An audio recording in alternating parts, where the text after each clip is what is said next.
dia, galera aí chegando. E é isso aí, né? Essa foi a solução para o problema com o Instagram, foi montar o Instagram exclusivo. É assim, eu vou seguindo por lá o meu perfil Psi, Vivi Martinez, bom dia, Eduardo, bom dia. E aí eu faço um só do Bom Dia Psicanálise e vamos seguindo assim. Então, fiz a programação da semana, publiquei ontem, né? Então eu vou fazer uma sequência aqui em cima de um texto, que foi um texto, bom dia aí, Elson, um texto do Gabriel Rolon. Eu já cheguei a fazer um bom dia, fiz acho que 3 também, porque eu peguei um caso clínico e eu fui lendo e comentando, né? E isso é muito legal, muita gente agradece, assim, porque seja quem é profissional da área, né, psicólogo, psicanalista, eu acho que traz algumas ideias, algumas reflexões bacanas para o nosso trabalho, mas tem gente que não é da área e se interessa, assim, para ver um pouco como é que funciona na clínica. Ou às vezes a pessoa até entende um pouco da clínica porque faz análise, faz terapia. Bom dia aí, Ana Rocha. Até porque faz análise, por exemplo, faz terapia, mas às vezes acha curioso como é que o analista pensa, né? Como está pensando. Obviamente que nem todo mundo vai pensar igual como analista, né? Você tem aqui o Gabriel pensando, né? Um psicanalista, Gabriel Rolon pensando, e você pode aí, até como profissional, pensar assim, pô, falaria isso ou não falaria isso? Bom dia, Marta, bom dia, Jeff, bom dia, Mônica. Que é o que acontece, por exemplo, com o seriado Psi, né? Tem muito psicólogo, psicanalista que reclama, mas não é igual, né? Uma terapia real. É claro que não é igual, né? Que nem falar, assistir House e achar que é o médico daquele jeito, ou aquele que todo mundo assiste, Grey's Anatomy, fala que é exatamente daquele jeito. Não é, né? É ficção, mas nada impede de você aproveitar o que está sendo falado ali para pensar, putz, mas se fosse eu atendendo, como é que seria? Ou diante dessa problemática, o que eu poderia pensar? Ou até ter ideias, assim, de manejo. Então tem muita coisa, assim, que você pode aproveitar aquilo que você criticaria, falar, não é exatamente assim, porque não é, obviamente, que não é essa ideia. Que tem algumas sessões, imagina se fosse fazer exatamente como são sessões de análise. Tem sessão que a pessoa fica em silêncio a sessão inteira. Imagina um episódio, assim, né? A pessoa em silêncio, a sessão inteira, o episódio inteiro, episódio de 1 hora, 50 minutos, e é o analisante, o paciente ali deitado no divã quieto, e o analista quieto, e aí passa assim 50 minutos a câmera filmando quieto. Então, não é assim. Nesse texto, então, Gabriel Rolon, Histórias de Divã, 8 relatos de vida, se eu não me engano, lá no meu canal do Telegram, se eu não me engano, eu acho que alguém achou o PDF e colocou lá. Então você pode ir no canal lá do Telegram, e aí você vai em arquivos, e nos arquivos você tem vários PDFs, se eu não me engano, colocaram lá. Se não tiver lá, então não tem. Aí alguém acha, se quiser colocar lá, fica à vontade. Então chama assim, ó, o ciúme e suas máscaras. Eu acho que é um tema bem legal, porque é muito comum na clínica e na vida isso aqui. Então ele vai dizendo assim, eu peguei esse relato aqui e dividi em 3 partes. Então vou comentar a primeira parte aqui hoje com vocês. Então começa assim, olha para o meu relógio, 9h15 da noite, Dario devia ter chegado para a sessão há 15 minutos. É muito estranho, trata-se de um paciente pontual, jamais faltou se avisar. Seria a primeira vez. Pois bem, aqui está a sua história clínica. Sobre o que falamos no último encontro, vejamos se houve algo que pudesse te motivar desta demora. Então já tem essa, né? Isso vira e mexe acontece quando numa sessão nós tocamos alguma coisa sensível, o paciente toca numa questão sensível, você faz uma intervenção, às vezes mais incisiva, ou que toca nessa questão sensível, não é raro da pessoa faltar na próxima sessão, se atrasar para uma próxima sessão. Então tem essa, né? Até às vezes eu escuto assim, dando supervisão, vamos ver se o paciente volta na semana que vem, vamos ver se ela volta na próxima sessão. Porque tem essa preocupação, você faz uma intervenção, será que passou do ponto? E é bem interessante isso, o Lacan é um cara bem legal nesse aspecto, da gente não, como analistas, não ficar com receio de intervir, né? De ficar assim, mas se eu fizer intervenção, pode ser que a pessoa abandone o processo. É claro, imagino também que você vai fazer uma coisa sem noção, né? A coisa está no contexto do que tem sido desenvolvido na análise, mas tem certos momentos que é necessário, aí você dá aquele passo além. Numa leitura lacaniana, a gente vai por essa via, né? Que a resistência seria do analista e que é necessário fazer a intervenção. Numa leitura, por exemplo, mais kleiniana, que eu acho legal também fazer um comparativo, ela é muito favorável, né? Ela insiste que é necessário também trabalhar a questão da transferência negativa. E a transferência negativa, ela passa por esses lugares aí de fazer... você tem lá, por exemplo, a transferência positiva de amor, e o analista frustrando essa demanda de amor, e inevitavelmente vai aparecer uma repetição de uma frustração do passado diante desse pedido de amor. E aquele ódio do passado também é atualizado no analista.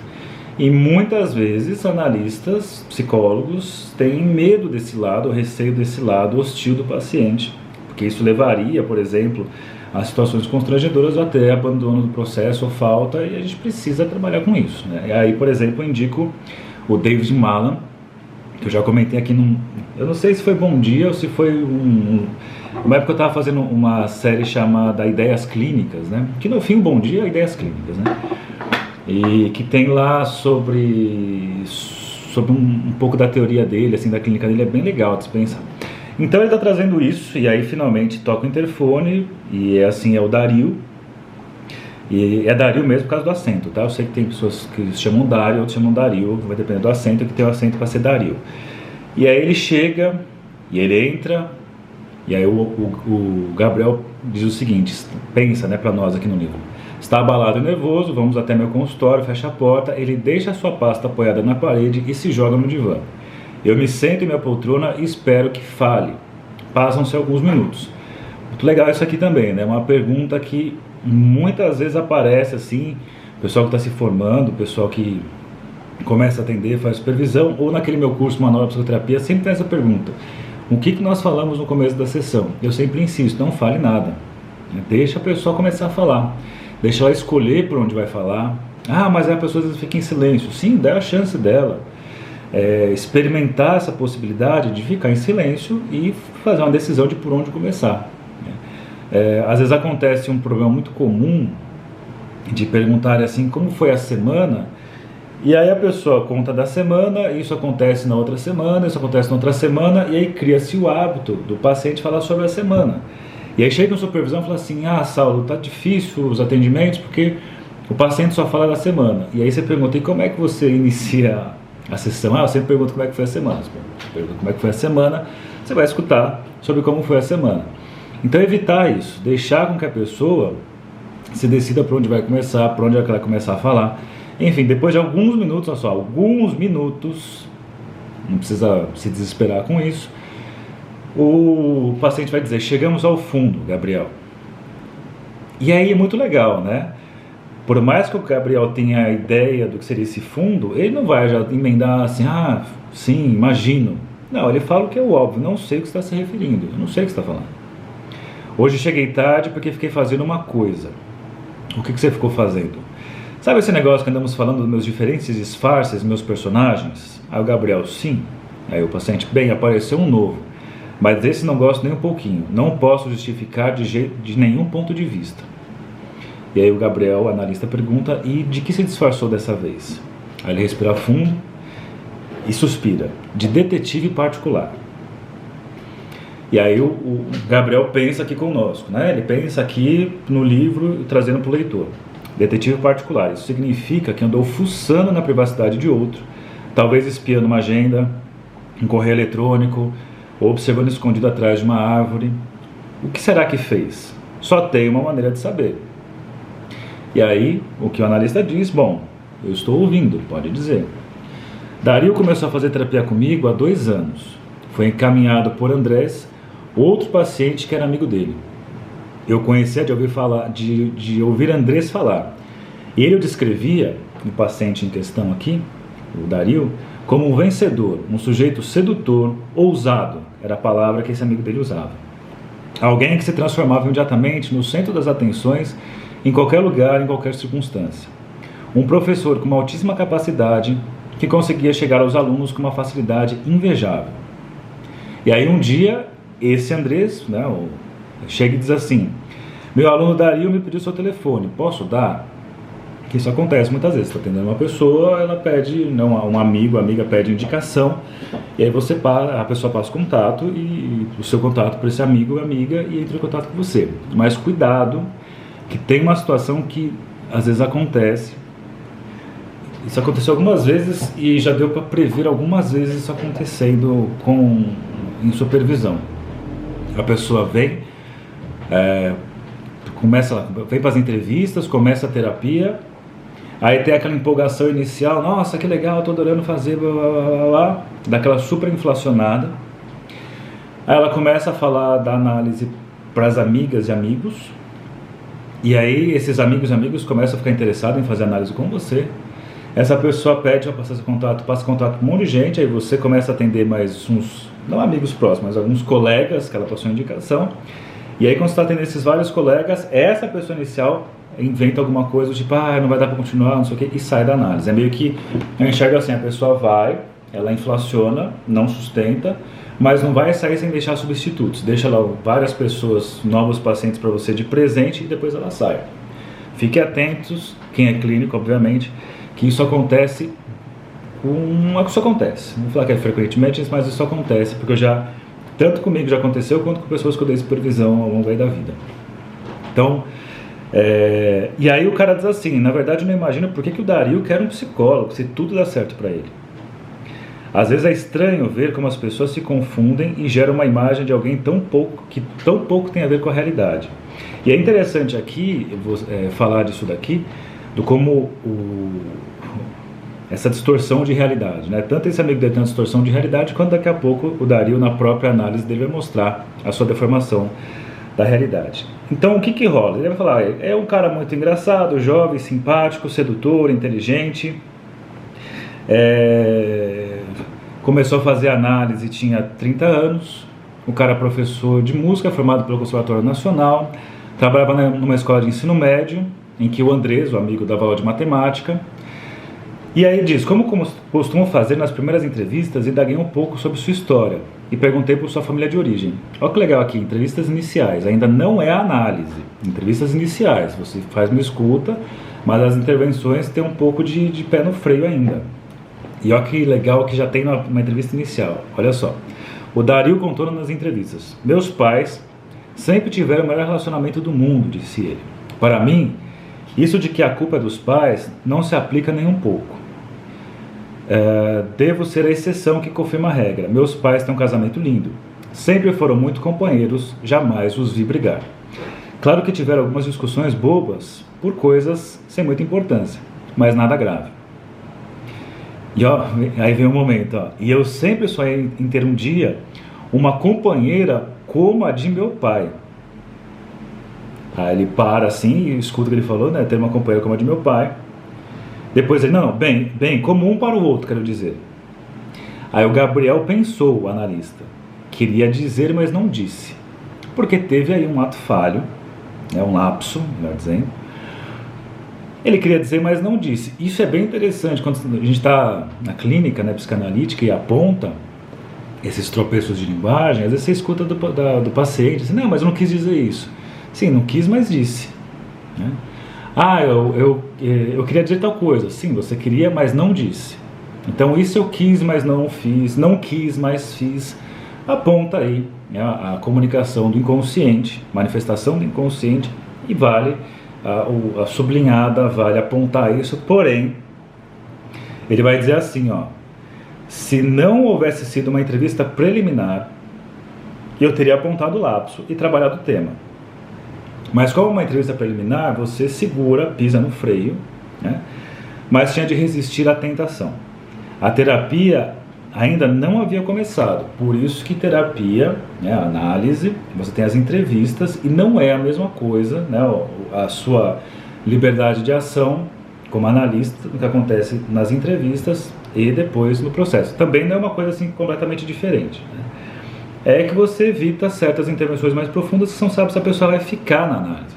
Você não sabe disso ainda. Agora, quando a pessoa fica em análise, seja por ela sustentou falar e se manter ali na análise, trazendo suas questões, seja porque o analista deseja atender essa pessoa, aí uma análise se inicia e aí sim pode ser feito essas intervenções um pouco mais incisivas. No caso aqui, eu não sei se eu não faria, eu arriscaria essa até para mostrar como é que eu escuto na clínica, que é um ponto de vista um pouco diferente. Assim, eu entendo que, essa é a leitura do Gabriel, a minha leitura é que a gente precisa mostrar nas entrevistas como é que funciona o jogo, e eu acho interessante já fazer as intervenções como faria na própria análise, para a pessoa também saber, né, se ela escolhe fazer uma análise, se ela aguenta esse tipo de intervenção, se esse tipo de intervenção tem alguma reverberação. Então ele faz de um jeito, eu acho bacana, mas eu não sei se eu faria desse jeito.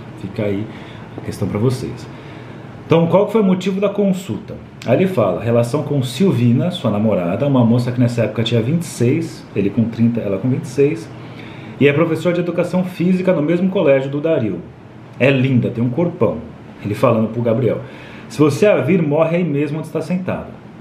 Tem uma foto aqui, mas não vou mostrar porque senão você também vai cobiçá-la, brinca. E aí o Gabriel fala assim, eu também? E quem mais a cobiça? Aí o Dario fala, todos. Aí o Gabriel, opa, não é muito. Aí o Dario, juro que não, tem uma bunda fenomenal, é incrível. E aí o analista fala, bom, parabéns, você tem uma namorada que encanta. Qual que é o problema então você ter essa namorada que encanta? E aí ele fala, é que não encanta só a mim. Como eu estava dizendo, todos morrem por ela, todos olham para ela. Tipo Medusa, né? O pessoal olha e morre. Ou se virar pedra no caso aqui. Deixa eu só tirar esse negocinho daqui. Bom. Ela prepara as alunas para a competição de ginástica artística do colégio e quando ensaiam usa um colã de balé. E essas meias que entram bem na bunda. E os pais babões e outros professores não param de olhar. A baba escorre. A primeira coisa que me chama a atenção é pensando agora o Gabriel em cima do caso. A primeira coisa que me chamou a atenção é a força que o olhar tem no discurso do Dario. Pulsão escópica aqui a milhão, né? Se você vir, vai morrer. Todos olham para ela. Tem uma foto aqui.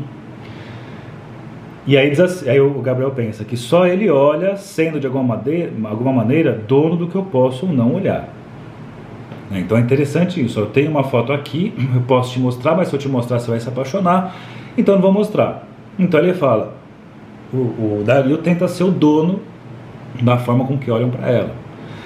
Novamente decido guardar esse dado e não destacar por hora. Prefiro que ele continue contando o que acontece com ele devido à atração que Silvina parece exercer sobre os outros, que não param de olhar. E aí ele diz assim, e isso incomoda o Gabriel? E o paciente, se isso me incomoda, isso me deixa louco. É o motivo de todas as nossas discussões. Discutem com frequência? Todo dia, o tempo todo. E qual dos dois começa as discussões? Ela ou... Não, na verdade eu. Ah, não sei. O Gabriel diz, peraí, eu não entendi. Ela começa, você começa ou você não sabe quem começa?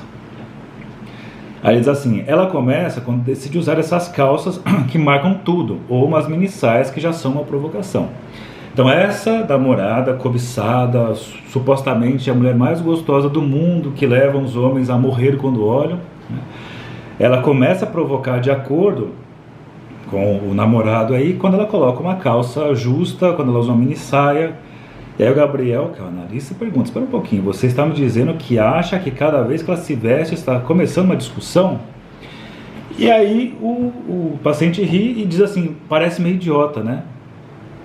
Obviamente que uma hora dessas ele tem que tomar cuidado, porque o analista está sendo chamado para uma armadilha, que pode parecer idiota, e o analista pode rir, por exemplo, achando que o paciente está convidando ele para um riso, mas pode ser que ali, se o analista entra nessa vibe, aí, nessa perspectiva, quebre-se ali um laço, quebre-se ali uma aliança, ou uma formação de aliança, no caso aqui, né, que ele está nas entrevistas. Então, diante da pergunta, parece meio idiota, né? O analista coloca assim, no mínimo um pouco estranho. Ele nem endossou e nem anulou a ideia. Quer falar sobre esse assunto? E aí o cara diz para ele, veja Gabriel, tenho certeza de que ela não provoca ninguém voluntariamente. E de que é uma mulher de uma integridade tal que seria incapaz de me enganar. Eu sei aqui na minha cabeça. mas aqui e toca no peito. Não consigo evitar sentir o contrário. Sentir que quer provocar os outros. Não gostaria de sentir isso, mas o ciúme é incontrolável. É mais forte que eu. Não consigo evitar. E aí, olha que legal o recorte que ele vai fazer aqui, ó. Pois bem, o sintoma apareceu. Por que o sintoma? Quando um paciente reconhece que não consegue evitar, está dizendo, eu sei, entendo, mas não consigo. É mais forte que eu, ó, esse mais forte que eu. E quando diz é mais forte que eu e convida, né, convoca o analista para ajudá-lo, o Gabriel Rolon coloca pra gente, chegamos no sintoma. O sintoma é isso que eu não consigo evitar. É isso assim que eu entendo muito bem tal coisa, eu sei que é assim, mas isso é mais forte que eu, e eu preciso da sua ajuda. Esse é o ponto-chave, que ele encontra o sintoma, que percebe que esse sintoma é endereçado para ele, Gabriel. Então, nesse momento, a análise pode ter início. Nesse momento, passa-se das entrevistas para análise. Ele coloca, concordo e fizemos um contrato terapêutico, faria sessões uma vez por semana e trabalharíamos com a técnica do divã. E ele vai dizer que o Dario tinha a característica de sempre fazer perguntas, né, de pedir conselhos. E, obviamente, o Gabriel evitava isso, né, a função do analista ficar dando conselhos ou dizendo o que fazer.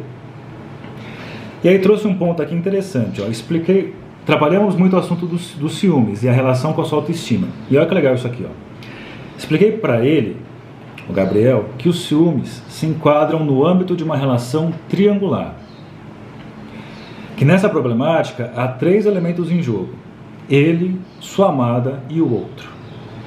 E que o medo que o ciumento tem é de que a pessoa que ele ama dê a esse outro o que só se deveria dar a ele. E esse outro vai mudando ao longo do tempo, né? Mas é sempre um outro que ela está dando e que deveria ser para ele. E por que vai dá-lo ao outro? Aí se impõe inconscientemente o seguinte raciocínio: se o dá a outro, é porque o ama mais que a ele. E o ama mais porque, com certeza, o outro é melhor e mais valioso. Então, essa aqui é ideia interessante, né, sobre o que está por trás do ciúme. E aí o assunto vai rolando e vai chegar num ponto mais para baixo aqui, que de quando eles começam a ficar junto, que a Silvina já tinha tido relação sexual com outros homens. E aí ele fica numa posição super incomodado, porque o fato de ela ter perdido a virgindade com outro homem e ter relação com outros homens, significa que ela entregou alguma coisa para alguém que ele nunca vai poder receber. Vai ser irrecuperável. E antes que apareça qualquer tipo de comentário do tipo, é o típico macho escroto, blá blá blá, cuidado, né? A gente está falando isso aqui, uma pessoa sofrendo na clínica. Uma pessoa sofrendo na clínica, ela tem todo o direito de falar o que ela bem quiser. E nós, como analistas, como psicólogos, estamos ali para escutar e sem julgamento. Eu falo isso porque eu já trabalhei isso num lugar e algumas falas falam do tipo, o típico macho escroto, o típico o cara babaca, o típico cara que só acha que... Não sei se é o típico, né? Acho que é errado falar o típico, ainda mais com essas classificações. A gente fala tanto de não classificar e chega sempre com essa classificação. Então, cuidado aqui, é uma pessoa em sofrimento, uma pessoa que não... Ele diz assim, não gostaria de fazer isso. Aí vem de novo a galera do textão. Não gostaria, mas faz, porque é assim mesmo, babá, macho... Não. O próprio Gabriel diz assim, ó, essa coisa que é mais forte do que eu, isso é característica do sintoma, isso vale para qualquer tipo de quadro de sofrimento. Então, cuidado aí com essa... antes que apareça isso. Porque vai aparecer, porque sempre aparece. Pelo menos assim foi nas vezes que eu trabalhei esse texto. E aí diz assim uma coisa, que eu vou para poder finalizar aqui, porque eu tenho que atender daqui a pouquinho e a live está ficando comprida. Tá dando 25 minutos, já pode chegar... Já deve ter 20, né? Mas vamos lá. Então ele estava falando sobre isso, esse medo de não ser amado. Aí teve uma vez que ele diz assim, ó, Dario amava explicações, e eu costumava não fornecê-las, porque não é por essa via que a análise acontece. Mas dessa vez, Que ele pergunta assim, ele pergunta assim, né? Estava falando sobre relação afetiva e surgiu o tema do amor. E aí o Dario diz assim, óbvio que eu amo, mas que pergunta, claro que eu amo.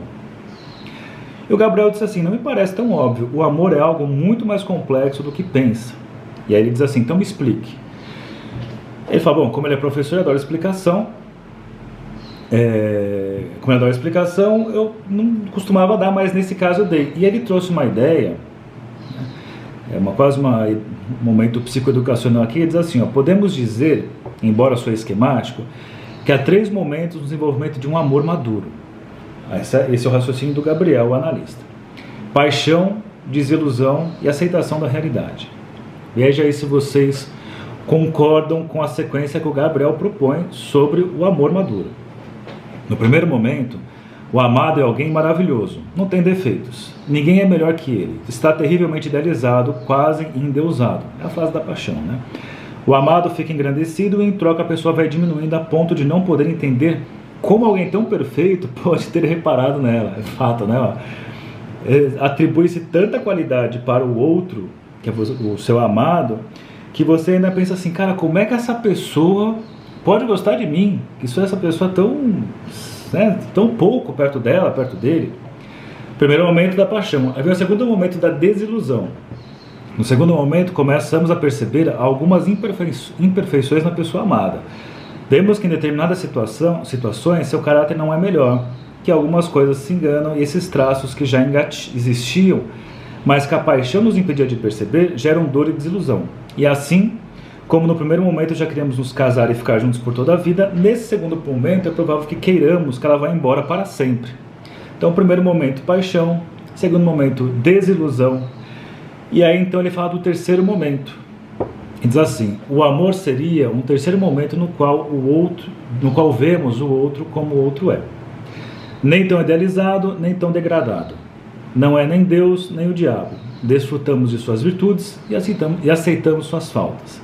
E apesar delas, nós o aceitamos e podemos ser felizes ao seu lado. Só aí podemos falar de um amor maduro, com possibilidades de se projetar no tempo de uma maneira saudável. Porque a chave do amor, como disse certa vez meu psicanalista, o psicanalista do psicanalista, está em reconhecer os defeitos do outro e perguntar-se sinceramente se podemos tolerá-los sem ficar o tempo todo reclamando e ser feliz apesar desses defeitos. Então essa foi a primeira parte do caso clínico chamado O Ciúme e Suas Máscaras, do livro do Gabriel Rolon, que foi tema do nosso Bom Dia Psicanálise 87, agora voltou depois dos perrengues. Amanhã eu continuo com essa história, depois quarta-feira ainda continuo com essa história, depois quinta tem outra coisa, sexta outra coisa, sábado outra coisa. Lembrando aqui que quarta-feira, 7 da noite, vai ter uma aula aberta do grupo de estudos que eu tenho chamado Praxis Lacaniana, que a gente estuda textos de lacanianos e do próprio Lacan. E aí vai ter uma aula aberta sobre o texto chamado A Posição do Inconsciente. E vai ser tanto ao vivo aqui, quanto ao vivo no YouTube, e quem é do grupo já no Zoom, tá? Então quem tiver interesse é só ficar atento aí que vai rolar. E aí, na outra semana já começa o grupo mesmo, aí só participa quem faz parte do grupo, ele é um grupo pago. Também na próxima semana, na quinta-feira, começa um grupo de estudos chamado Clínica Psicodinâmica, e nós vamos trabalhar um livro chamado O Inferno do Dever, né? O Inferno do Dever é um livro que fala sobre o discurso do obsessivo, mas de um jeito muito original. O livro que eu trabalhei aqui hoje com vocês, Gabriel Rolon, Histórias de Divã, 8 Relatos de Vida. Se eu não me engano, já acharam esse livro. Se eu não me engano, está lá no grupo do Telegram. No meu canal do Telegram, Saulo Luiz Ferreira Psi, se não me engano, alguém já achou e já colocou lá e deve estar em arquivos. Eu vou dar uma olhada lá, se eu achar eu coloco, pessoal, está lá no grupo, e aí vocês vão lá atrás.